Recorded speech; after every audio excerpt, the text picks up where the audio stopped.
I like things to be living. I like the idea that something, we're always on the move, and perfume helps you to feel alive. And that's why it's haute parfumerie vivante. We're here, it exists, it's possible.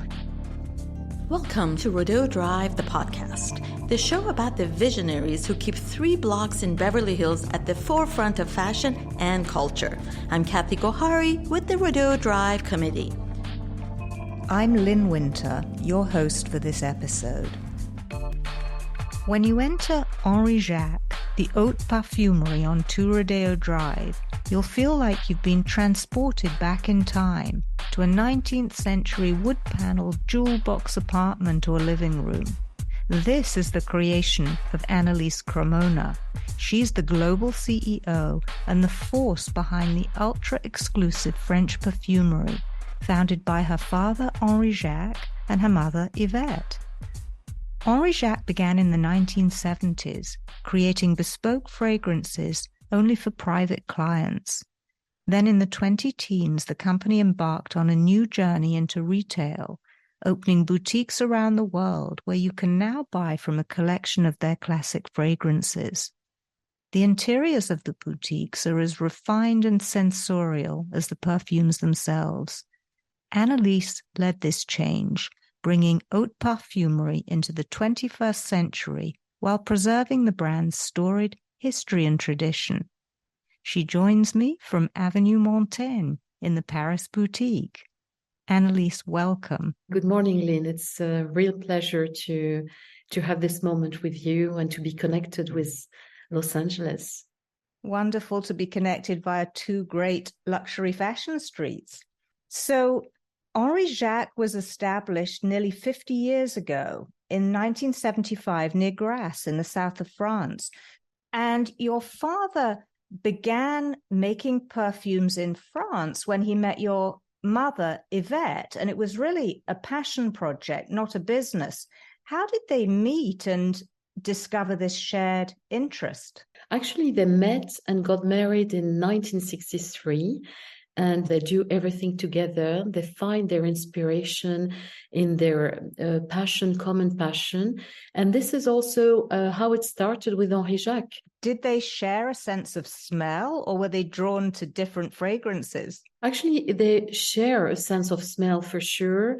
It's mainly a mix because he's more a man of idea. He's a dreamer. He always loved dreaming, imagining things, collections. And when it comes to perfume, he loved creating collections and perfume. But herself, my mother is more, she's more down to earth somehow. And she loved the laboratory. She loves creating. She loves the scents. She loves as well doing things with a kind of discipline and perfection, if I can say that. So I think the 2 of them made the best team ever. Fantastic. And the initial fragrances were inspired by your father's travels. Was there anywhere particular that he had traveled to? And what do you think he was hoping to capture in the fragrances?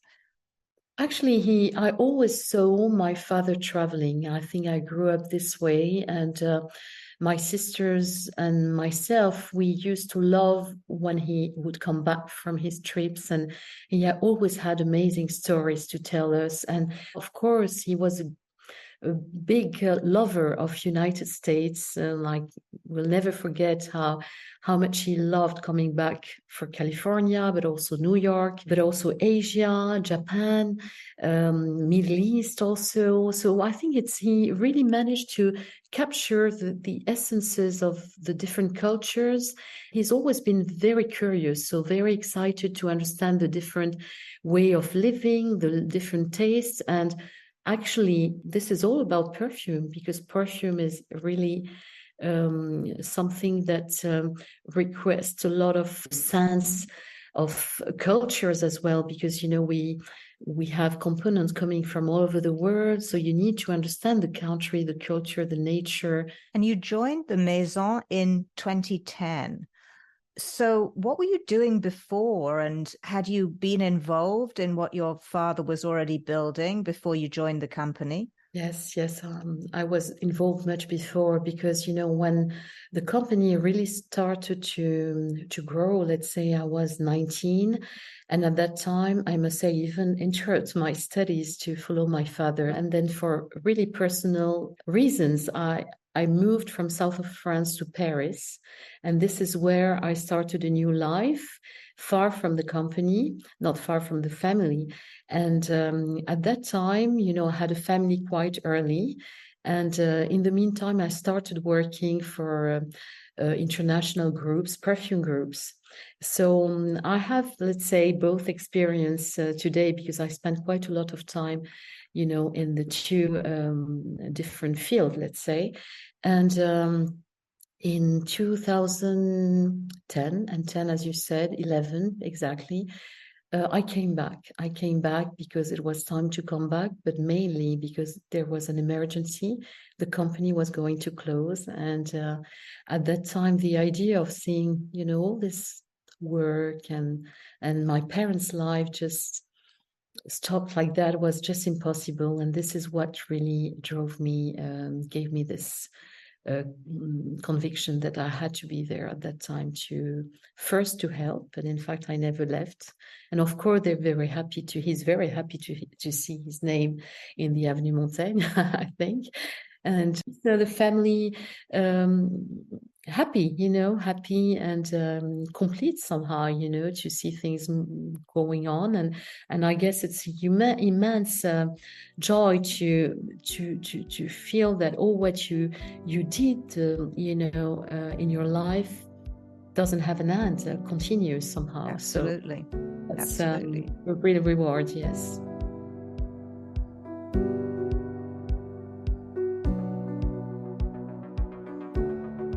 Henry Jacques is founded on the tradition of haute parfumerie. What does that actually mean? Because you said you'd worked in these larger perfume organizations as well.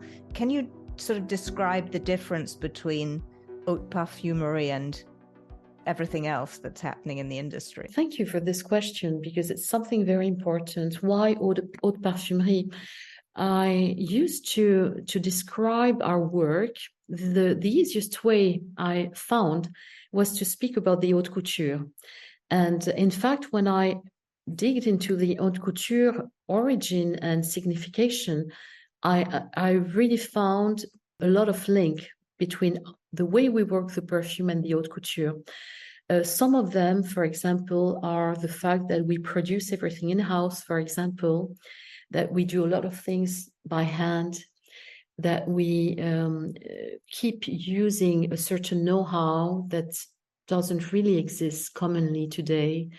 And also, another thing that captured my attention was the history on one side and the future, because most of the couture brand, not all of them, have the ability to turn the history, the past, into something extremely innovating. They create this bridge between, on one side, tradition, on the other side, innovation. So this is how it started. And the label haute couture is a French label. I should have started with that, a French label. And it only exists today, if I'm not wrong, for the fashion, the haute couture, the jewelry, but nothing exists for the perfume. And I really found that was the best way to define simply our work as a French company. You also describe the perfumes as vivant, living or alive. And I know you talk a lot about the idea of living spaces and how to experience the fragrances. Can you speak a little bit about that idea of vivant and what that means to you? Once again, thank you, because our signature is haute parfumerie vivante. First, I used the haute parfumerie française, and finally one day we understood that vivante was the right word to summarize Henry Jacques. Why? For so many reasons, to tell you the truth. First of all, because I like things to be living. I like the idea that we're always on the move. I like the idea to say that the haute parfumerie is still existing as well. It's not dead. because you have haute jewelry, haute couture, but what about the perfume? So saying vivant, it means that it's still alive, but also it's a reference to the components as well, because we work with natural components, mainly natural components, which evolves on the skin, which are different from one season to another. So it's a living material also. And of course, it's a reference to our boutiques, because it's a place where we like to feel alive, feeling alive, to my point of view, is having all your emotions out. You feel that you're alive, and perfume helps you to feel alive. And that's why it's haute parfumerie vivante. We're here, it exists, it's possible. And the quality of Henry Jacques perfumes really depend on the skills of the nose.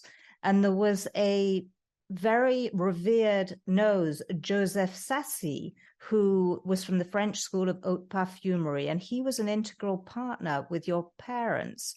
Can you tell us a little bit about him and how your parents discovered him initially?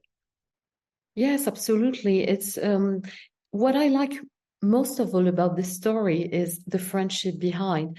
And I think it can be very inspiring to a lot of people to know that things can start with friendship. And this is what happened. It's an encounter between, on one side, my father and Joseph Sassy, who was what we call a nose. When we speak about the French school of haute parfumerie, it's the old way of doing the perfume, let's say. It's something that he inherited from several generations. I think he was, if I'm not wrong, the 5th generation. So all he knew was about experience and a shared know-how from his parents, grandparents, etc. He met my father, and at that time, sometimes when I speak about him, I speak about an unhappy nose. I remember him because I was a kid, and he couldn't really find his place in this new industry that was moving so quickly, and that was also losing what he believed was key things in the process of perfumery.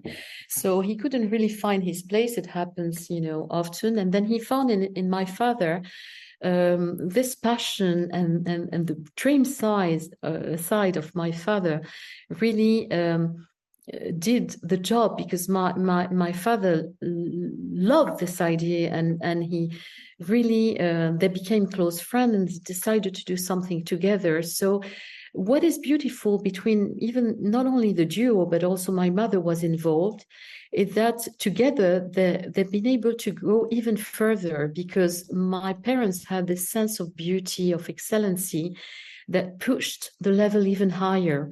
And they built together a laboratory that is really a treasure. There we have all what we need in the best condition to do our work in the best, environment. So it's just fabulous. It's fabulous. To build this laboratory with more than 1,200 components, and as I always say, behind each one, there's a family, there's a reason, there's a choice, there's a decision. And on top of that, you have all the know-how that has been shared as well and completed. So it's a real treasure. And it all started with, this beautiful friendship.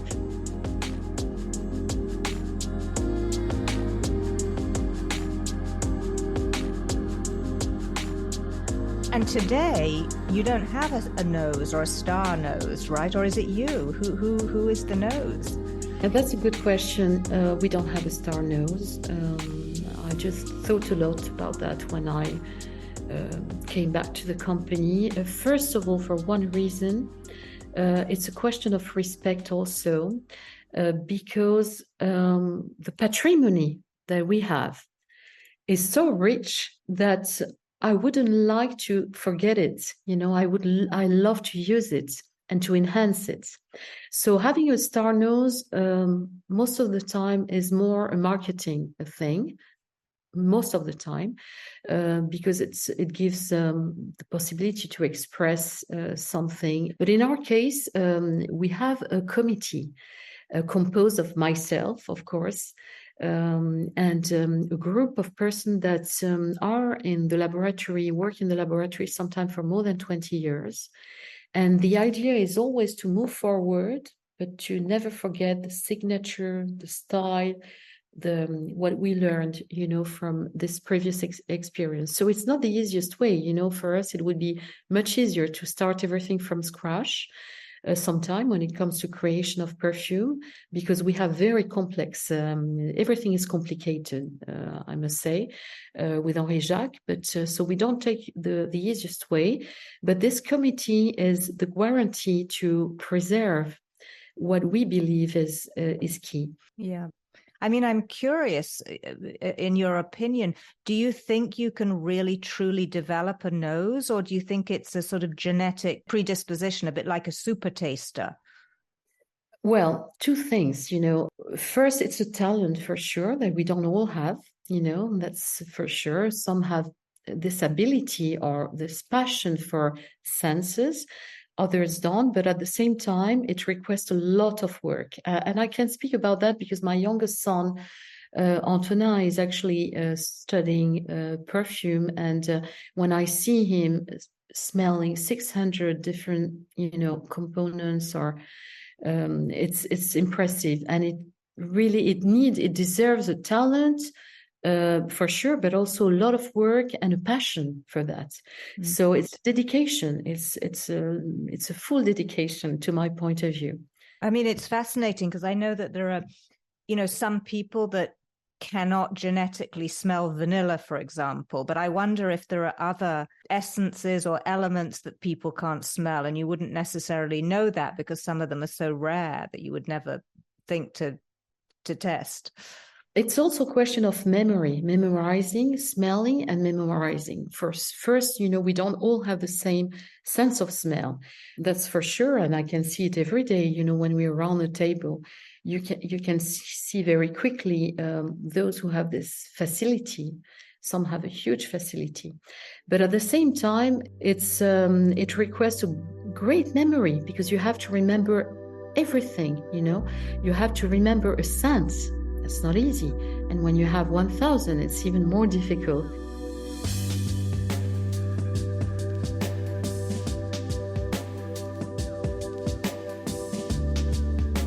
And when you started at the company in 2011, you mentioned it was not in good shape. And obviously there was a shift taking place in the perfume industry with a sort of move into the mass market. And there was obviously a very delicate transformation that needed to happen in terms of preserving the history and the tradition of the company, but also making it more accessible. Could you tell our listeners a little bit about the challenges you faced and really what motivated you to move forward? Yes. Well, very great challenges, for sure. Great challenges because, when I started, we had this bespoke background, okay? Henry Jacques was a small company doing only private perfume, bespoke perfumes. And at the same time, I was convinced that we needed definitely in this industry something definitely more high-end, in the sense artisanal with a big A, noble, because this industry is so big to a point that there's no space for something else.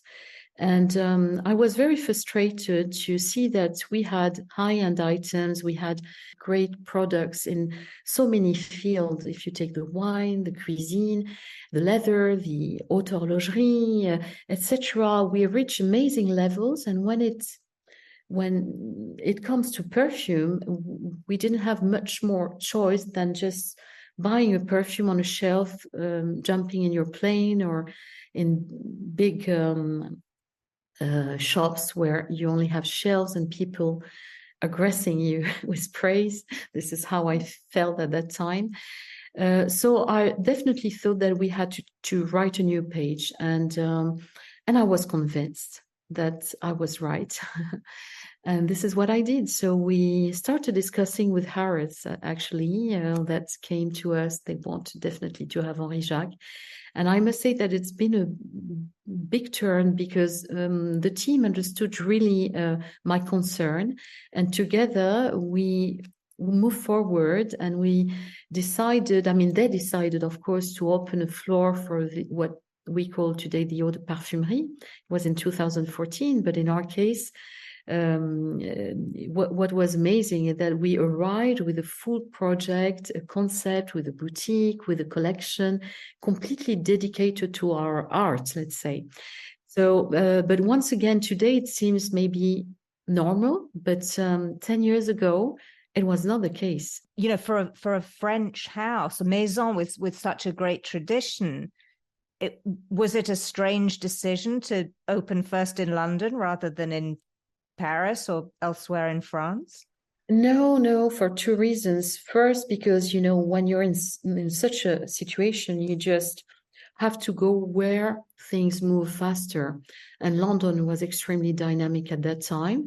And the other thing is I really wanted to arrive in Paris the right way. And I'm really happy because we waited and we have this amazing boutique in Avenue Montaigne. And I'm so happy today that I waited for that. So no regrets at all. Great. And whilst your parents worked very closely together, you work very closely with your creative partner, family friend, designer, artistic director, Christophe Tolmer, right?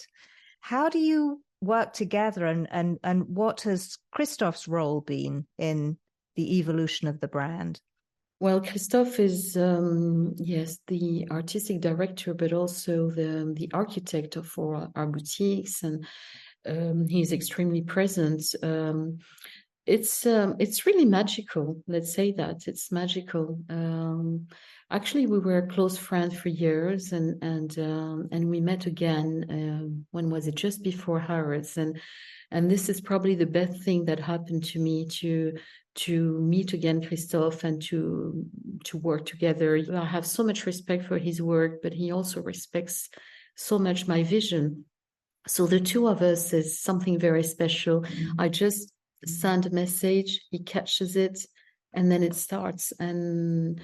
And it's just unbelievable what we've been able to achieve together. And moreover, I wish a lot of people could live such a beautiful relationship made of excitement, happiness, joyfulness, and also creativity, of course. Yeah. I mean, in the boutique, certainly in the Two Rodeo Drive boutique, there are these sort of hidden cabinets and secret drawers. And when you go in and there's this beautiful feeling of wood paneling and very beautiful lighting, you don't immediately see everything. And then more and more things are revealed. It's a very interesting process. Could you talk a little bit about that?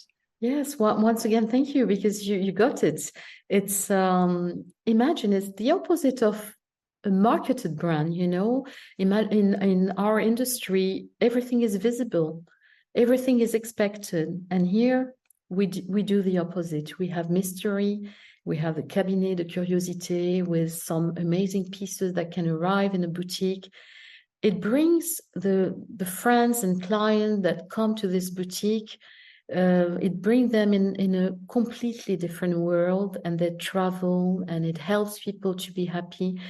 To feel once again their emotions. So we're really happy about this idea, this concept. Once again, it's so different. And but the question is, it's perhaps also the future of retail, to really open a door and enter in a completely new world where you are transported by a universe, and this is what we like. What excites us, and Christophe as well, is of course perfume as a first, level, but also all what is around, all what is around perfume. And I often take the example of Baudelaire, which is a French writer, a very famous French writer, in his Flowers of Evil. It's Les Fleurs du Mal. It's very famous book where he spoke a lot about perfume, and he plays with this synesthesia when he say perfume, colors, and sounds echo one another. And this is where perfume brings you. It's not only about a scent, it's about memory, emotions, and once again, all our boutique, the hidden cabinets, all that wakes up your senses and makes you feel alive. So that's what I like, actually.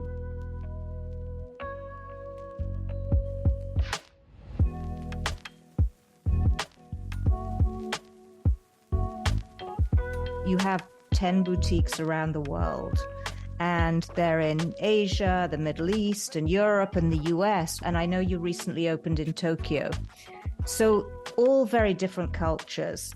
But what I'm curious about is, do you think that people choose fragrances because of their culture, or do you think they experience other cultures through their choice of perfumes? Well, that's very also interesting, because at first you could think that each culture has specific taste.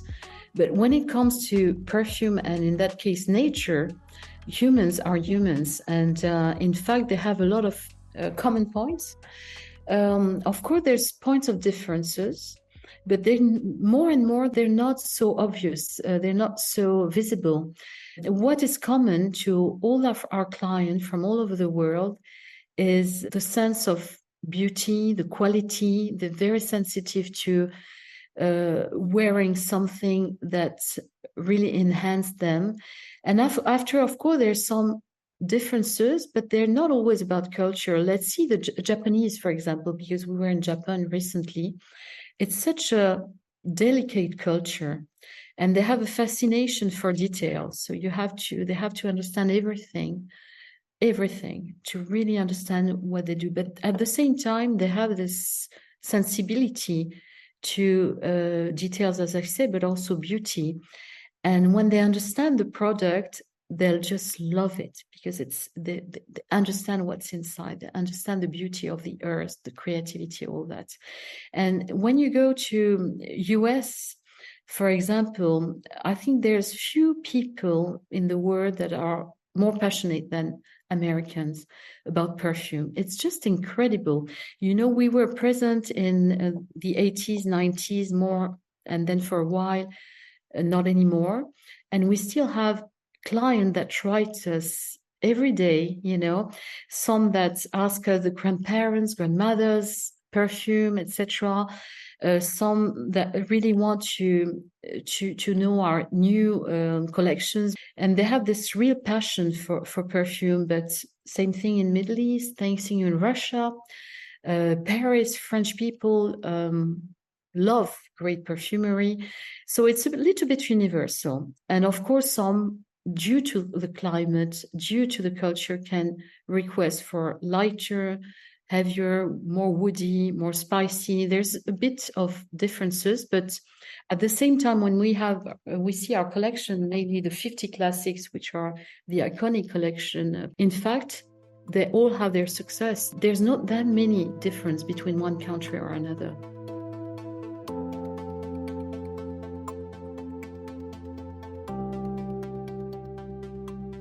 So the brand is known for its traditional handmade unisex perfumes.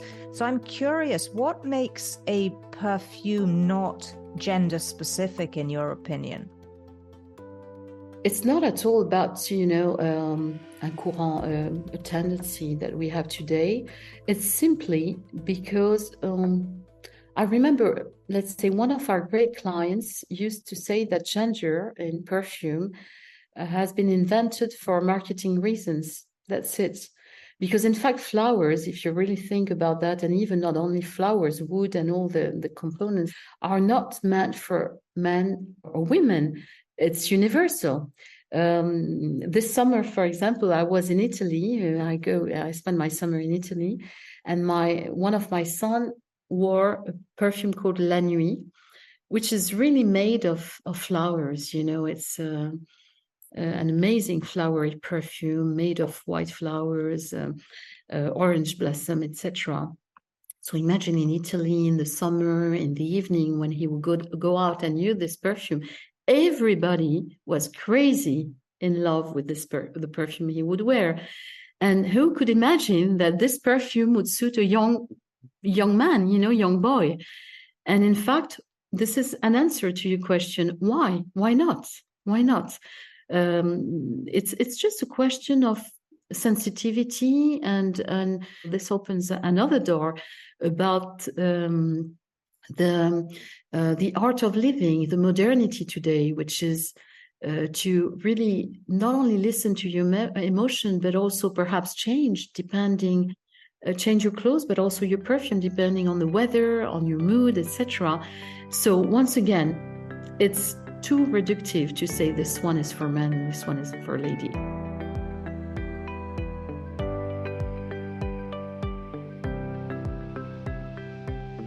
You have introduced this beautiful modern object, le clic-clac, which I think is really designed for men. Is that correct? The concept of clic-clac has not been designed only for men. However, of course, when you see the material, the choice of materials such as the carbon, titanium, etc. on this first collection, of course, it attracts men very much, let's say. The idea behind the clic-clac is mainly the idea of first traveling in style. The problem today is, I mentioned just before the art of living, the collection side, the fact that when we travel, we like to have different type of style. You can go for a jogging, but more than ever in LA and in the evening, you need to dress up.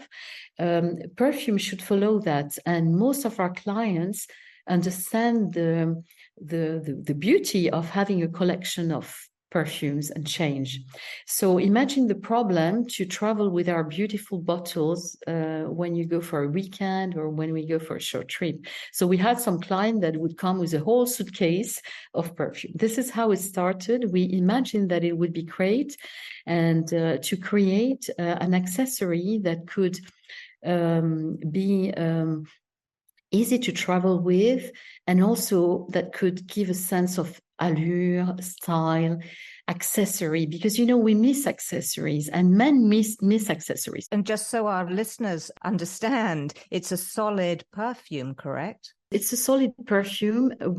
This is what is also nice with clic-clac. When you touch this solid perfume, it's very sensual, and what is interesting is you can just change the capsule very easily, and in a few words you can travel with a little box containing 10 of your perfume. I don't know the weight, but it's probably less than 300 grams. It's an incredible accessory. I just love it. Today I couldn't live without it, to tell you the truth. Yes.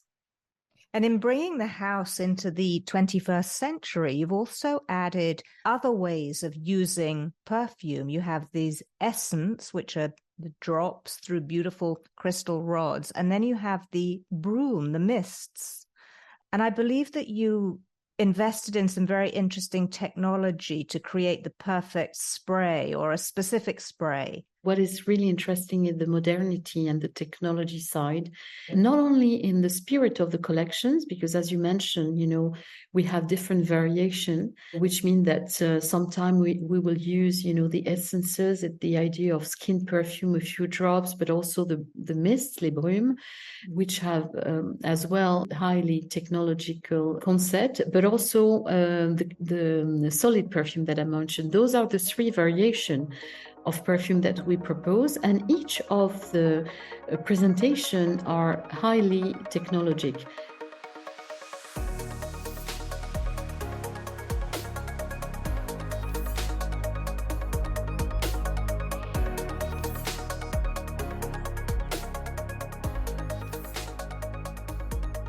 Your uncle happens to be Richard Mille of the Swiss watchmaking brand, also located on Two Rodeo Drive.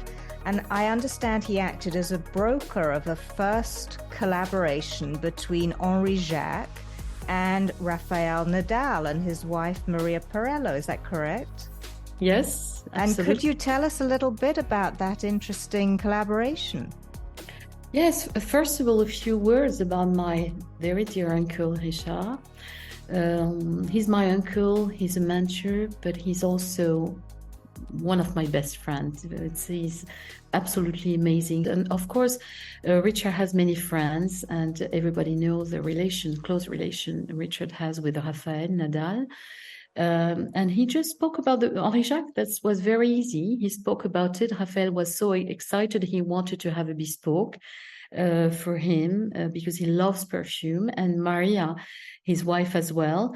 And it started like that. But what is interesting in that, it's I absolutely didn't want to have a kind of factice or not sincere collaboration. We first became friends. We started working on the bespoke. That was very important to me, to go through the whole process. And when we found their perfume, because actually Rafa has two, because he loved two, so I said, let's go for two. At that time, when he was happy with his perfume, and Maria as well, we decided together that we could share the perfume, the bespoke perfume, to more public. So in fact, his collection their collection is a bespoke perfume shared with the public. And this is so beautiful because it's a way for them to share a bit of their intimacy, but in a very beautiful way. Maria is an incredible woman. I'm really fascinated by her as well. By her life, and it's been a wonderful journey to create those perfume with them, and thanks to Richard, of course. Fantastic. And you have said, or I have read, that you create a wardrobe of scents for yourself. And I wondered if you could tell a little bit about what that means and how you create the wardrobe. Okay, this is a very let's say personal thing. I'm going to try to explain you how I live. First, I've been surrounded by perfume, and my mother was extremely inspiring to me because I remember whenever we would go out all together, of course, she was really dressed up, but she always had this, and my father too, but amazing perfumes, and we always had the surprise to discover what she was wearing. And at the same time, she was also changing her house, in winter and summer, because we have seasons, in France, and our winter houses are different sometimes, at least in my family, than our summer atmosphere. So she would also change the perfume, and that inspired me a lot. I knew we were entering in the winter with a change of perfume, for example, and summer, same thing. Just to tell you that when it came to me, it was really natural for me to have a wardrobe of scents. Because in fact, I live in Paris, so I'm Parisian, kind of sophisticated Parisian woman. So I like art, going out, dress up, etc. But at the same time, I was raised in Mediterranean countries, south of France, etc., and now in Italy.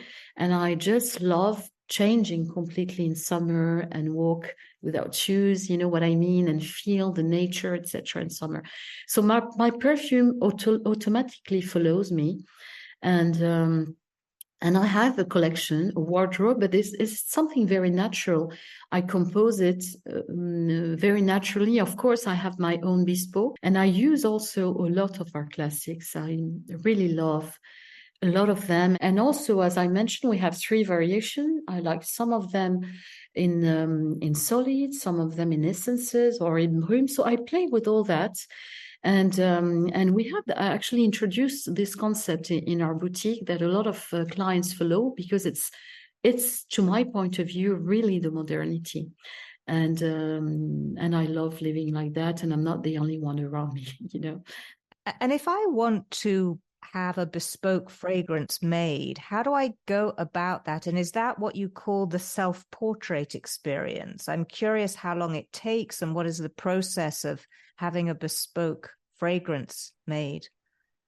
Yes, as I mentioned, as I mentioned before, we were a bespoke company. We did only bespoke for decades. So it's something very unusual. So we're very comfortable with the self-portrait experience, let's say. We did that very naturally, like once again, a haute couture house, the designer can create one dress for one person very easily because they have in their hand all the experience and the know-how. The difficulty for us was to translate that in a retail environment in our boutiques. And I must say that it took us several years to really reach the experience we really wanted. And in fact, the idea is how can we work together from LA, for example, how can the lab ourselves can work with, a client that we sometimes don't know and reach its dream perfume or expectation. So for that, we have designed a whole journey with different consultation. And I must say that I believe it's really the future. There's nothing more beautiful to have its own perfume, bespoke perfume, to go through this journey as well. As we mentioned, it's a real introspection as well. And we have tools, we have trainings, specific team members that are dedicated to that. And I'm happy to say that we're quite successful because most of the time we really manage to catch exactly the dream of our clients with that because of, once again, our experience. Yes. And how long does the process take? Minimum 5 to 6 months, but sometimes it can be longer because it depends on the the answer on the other side. Let's say we send first a few samples after, of course, long consultation discussions and also work in the lab. And then from that, sometimes at the first time we reach the expectation of our client, but sometimes it takes a bit longer and sometimes they also travel. So all that together, but let's say minimum could be 5 months. And I must say that recently, last month, we did a bespoke in 3 months. So it can also happen. But it's once again, the laboratory is designed for that. We have a team dedicated and we're very comfortable in this process. And can you say how much it might cost to develop a bespoke fragrance? Yeah, well, I can speak about the euro. I'm sorry, I have the euro prices. It's I think around 90,000, something like that. But this is what it takes to really develop something. The use of best component. Then after you receive a box, of course, with your perfumes, but most of all, the possibility to endlessly order your perfume. And what I like most, it will be kept in our books forever. This is how, as we have some grandchildren that ask today, and mainly in US, the perfume of their grandmother. There's nothing more beautiful, to transmit, don't you think? Yeah.